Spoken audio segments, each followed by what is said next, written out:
Hey y'all, who's your patriot here? Just going through the Patton Museum today. Here's an M10 tank destroyer from World War II. We brought the grandson down here by Fort Knox to teach him about, the military and history. We got all the history buffs will be able to tell me what these are. I obviously know what they are, but let's see it in the comments what they are. These over here are Italian weapons.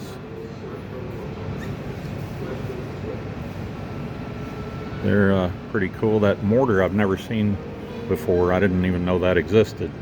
I mean, obviously it does, and I just didn't know enough about it because I haven't really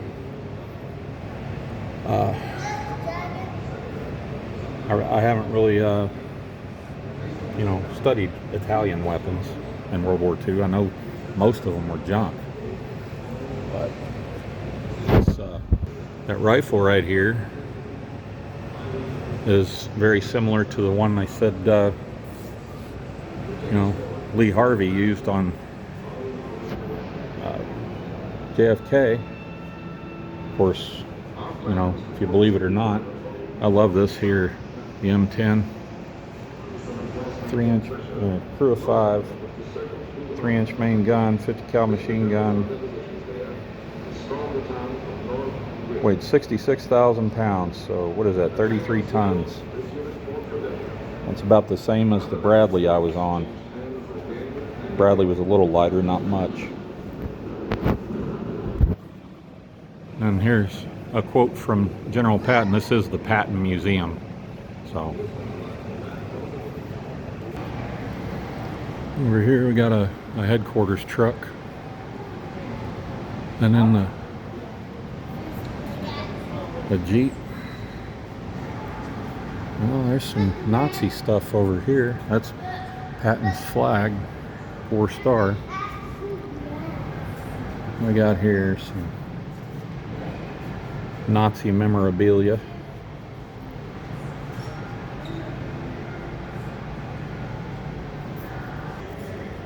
And the iconic M4 A3 E8,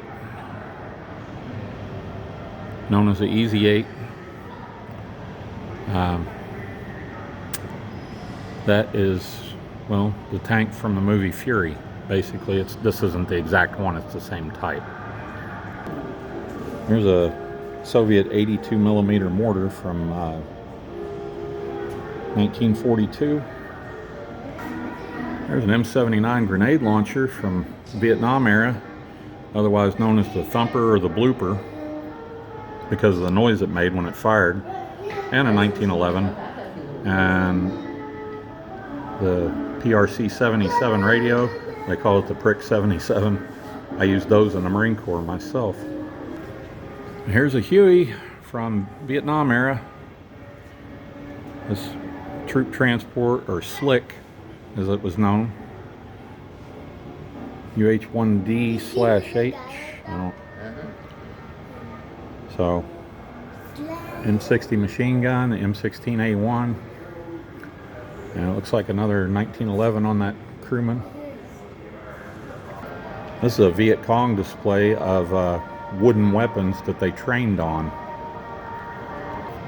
These are Viet Cong weapons from the early days, single shot weapons that they actually manufactured out in the jungle. That rifle, and it doesn't say what caliber, but you can see it's a break open pistol, single shot. That's my grandson looking at the German weapons. Top one's an MP40, P38 Walther, and then of course the K98 Mauser, and then the STG-44, first true assault rifle ever, and then at the bottom is the MG-34 machine gun. The STG-44 was originally known as the MP-44 because they were trying to, his people were tricking Hitler into believing they were manufacturing another machine pistol like the MP40 at the top, because he was not interested in having an assault rifle. He thought what they had was good enough, and he didn't want to waste valuable resources on it. Well, I'll tell you what, if they had started manufacturing that from the beginning, war could have been very different. This is a German tank destroyer known as the Stug 3. I'm sure somebody's going to tell me I pronounced that wrong, but I don't care. That's how I pronounce it. It was it's got a 75 millimeter main gun. It was a gasoline engine, but tank destroyers didn't have true turrets. They had a gun that they could rotate, but if you needed to aim 90 degrees to the left, you had to turn the whole vehicle. Here is an RPG-7 and an SKS. These are from the Iraqi Army, believe it or not. So, my era. This is the very table that was used as a surrender table. Correct chairs too, for the ceasefire at Safwan, Iraq. This is Patton's actual pistols and pistol belt that he carried during World War II. Here's Patton's helmet liner. It's not an actual helmet, it's just the liner, but that's what he wore. He didn't wear a helmet all the time, he wore the liner.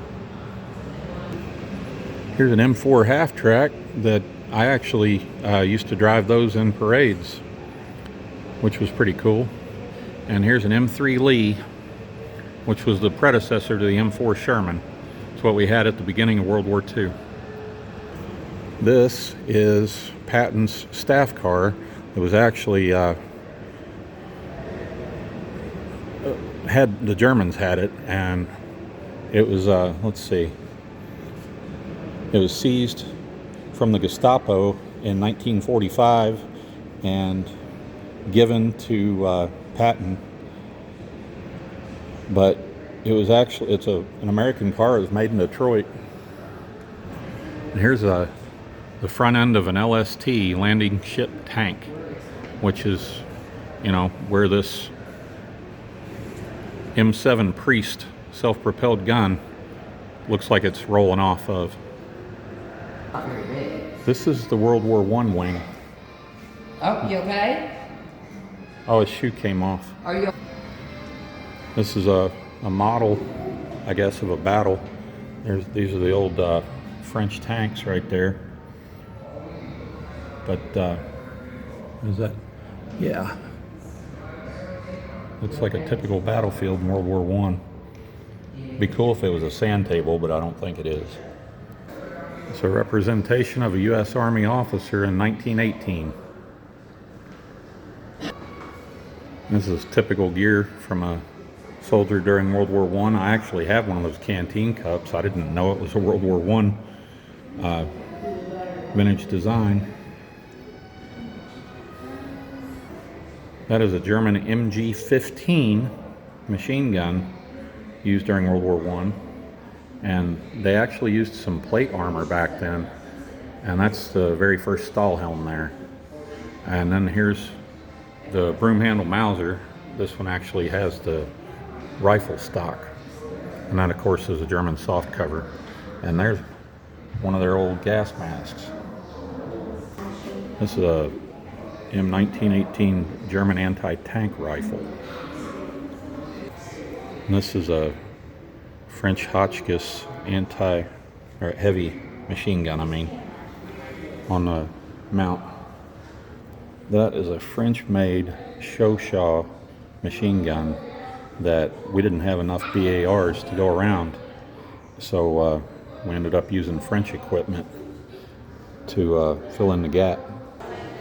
And that is a Springfield 03 in the middle there, right above the BAR.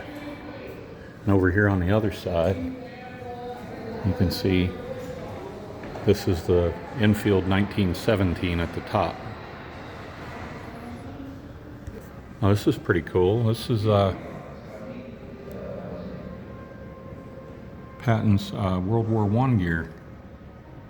Not the stripes, but the helmet, called a Brody helmet. And this is his cover when he was a colonel, full bird colonel. And this is the gear that I used when I was in the service. So it was used from 1986 to 2006. There's a full statue of George Patton, what he looked like right at the end of the war. Outside now, here's an M4 Sherman that the end of the barrel's blown up. It looks like it got shot in the barrel. So that's a war bringback. I don't know if it was World War II or Korea, but definitely was in a war. And there's no data plates on these outside, but I'm pretty sure this is an M48 Patton. All the tanks back then were called Pattons. You know, from the M4, there was the M41 Walker, and then after that, it gets a little gray area.